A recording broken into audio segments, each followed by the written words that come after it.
Assalamualaikum warahmatullahi wabarakatuh. Perkenalkan nama saya Siti Nurkalisa dengan NIM 24002215. Baiklah, di sini saya akan menjelaskan atau merangkum sebuah buku yang berjudul tentang kepemimpinan pendidikan yang bermutu dari Jerry H. Makawimbang. Baiklah, di sini saya akan menjelaskan uh, materi dari buku ini dari bab 8 sampai bab 14. Karena bab 1 sampai bab 7 sudah dijelaskan oleh rekan saya Siti Fadila. Baiklah, di sini saya akan menjelaskan bab 8 yang berjudul tentang kemampuan kepemimpinan pendidikan yang bermutu dalam implementasi manajemen konflik. Baiklah, ini identitas buku yang dibuat oleh Jerry Hamakawimbang pada 2012. Dan ini ada daftar isinya. Yang berdaftar isi ada 14 bab. Baik, materi hari ini saya akan membahas tentang konflik dalam kepemimpinan dan manajemen konflik dalam implementasi kepemimpinan yang bermutu. Baiklah, yang pertama yaitu konflik dalam kepemimpinan. Definisi konflik. Secara umum, konflik dapat didefinisikan sebagai suatu proses di mana sebuah usaha dibuat dengan sengaja oleh seorang atau suatu unit untuk menghalangi pihak lain yang menghasilkan kegagalan pencapaian tujuan pihak lain untuk meneruskan kepentingannya. Dua, ada keuntungan dan kerugian konflik. Keuntungan konflik yaitu suatu konflik yang terjadi, suatu organisasi ternyata memiliki keuntungan, yaitu seperti membuat organisasi tetap hidup dan harmonis dan berusaha menyesuaikan diri dengan lingkungan. Kerugian konflik ialah konflik yang terjadi dalam suatu organisasi dapat memberikan kerugian terhadap organisasi tersebut. Kerugian konflik yaitu menghambat komunikasi, mengganggu kohesi, mengganggu kerjasama atau teamwork. Yang ketiga ada sikap atau pandangan terhadap konflik. Pandangan konflik ada tiga, yaitu yang pertama pandangan tradisional yang menyatakan bahwa konflik harus dihindari karena akan menimbulkan kerugian dan menguntungkan dalam organisasi. Yang kedua ada pandangan hubungan manusia. Pandangan behavioral yang hubungan dengan tingkah laku. Ini menyatakan bahwa konflik merupakan suatu yang wajar, alamiah, dan tidak terletak dalam setiap kelompok manusia. Yang ketiga ada pandangan interaksionis yang menyatakan bahwa konflik bukan sekadar sesuatu kekuatan positif dalam suatu kelompok, melainkan juga mutlak perilaku untuk suatu kelompok agar dapat berkinerja positif.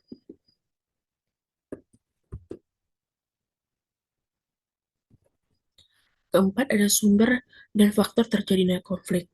Sumber konflik yaitu, menurut Smith, konflik dalam suatu organisasi, termasuk di dalamnya organisasi sekolah, pada dasarnya bersumber dari tiga hal, yaitu masalah komunikasi, struktur organisasi, dan faktor manusia itu sendiri.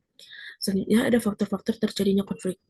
Suatu konflik dalam organisasi disebabkan oleh beberapa faktor yang dapat mempengaruhi konflik, di antara lain, yaitu ciri-ciri umum pihak-pihak yang berkonflik, hubungan pihak-pihak yang berkonflik sebelum terjadi konflik, sifat masalah yang menimbulkan konflik, lingkungan sosial di mana konflik terjadi, kepentingan pihak-pihak yang berkonflik, strategi yang biasa digunakan oleh pihak-pihak yang berkonflik, dan konsekuensi konflik terhadap yang berkonflik dan terhadap pihak lain. Kelima, ada ciri-ciri dan jenis-jenis konflik. Ciri-ciri konflik menurut Wicjono 1993, konflik dalam suatu organisasi memiliki ciri-ciri sebagai berikut, yaitu 5 ciri-ciri, yaitu 1. Setidak-tidaknya ada dua pihak. 2. Paling tidak timbul pertentangan antara dua pihak. 3. Munculnya interaksi. 4. Munculnya tindakan yang saling berhadapan-hadapan. 5. Munculnya ketidakseimbangan. Dan jenis-jenis konflik yaitu menurut Eko Swara 2010 memberikan pendapat bahwa jenis-jenis konflik yaitu ada 4 jenis-jenis. 1. Konflik peranan yang terjadi dalam diri seorang. 2. Konflik antar peran. 3. Konflik yang timbul karena seseorang harus memilih harapan beberapa orang. Dan yang keempat, konflik yang timbul karena disampaikan informasi yang saling bertentangan. Dan keenam yaitu ada teori-teori konflik.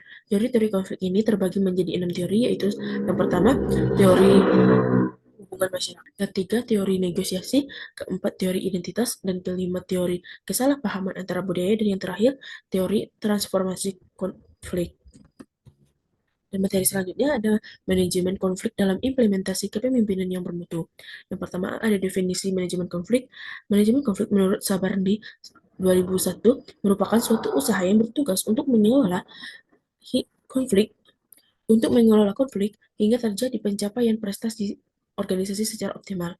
Manajemen konflik menurut Wirawan 2001 sebagai proses pihak yang terlibat konflik atau pihak ketiga penyusunan strategi konflik dapat menerapkan untuk mengadakan konflik agar menghasilkan resolusi yang diinginkan. Kedua, ada strategi dan prinsip pelaksanaan manajemen konflik. Strategi manajemen konflik yaitu penerapan strategi manajemen diharapkan dapat menjadikan konflik dan pemecahnya sebagai upaya pendinamisasi dan pengoptimalan pencapaian tujuan organisasi. Bagaimana konflik pasti terjadi dalam organisasi baik dalam skala besar maupun skala kecil. Selanjutnya ada prosedur evaluasi manajemen konflik, yaitu prosedur evaluasi yang baik akan mengirimkan pada indikator keberhasilan suatu manajemen konflik. Oleh sebab itu, untuk mengetahui keberhasilan dalam menjalankan manajemen konflik, setidaknya ada beberapa langkah yang perlu dilakukan, yaitu perencanaan evaluasi, pelaksanaan evaluasi, dan menarik kesimpulan. Nah, baiklah, kesimpulan dari materi ini yaitu kemampuan kepemimpinan pendidikan yang bermutu sangatlah penting dalam implementasi manajemen konflik di sekolah. Kepala sekolah berperan sebagai mediator, fasilitator, dan pengambil keputusan yang mampu mengenali, mengelola, dan menyelesaikan konflik baik interpersonal maupun struktural. Kepemimpinan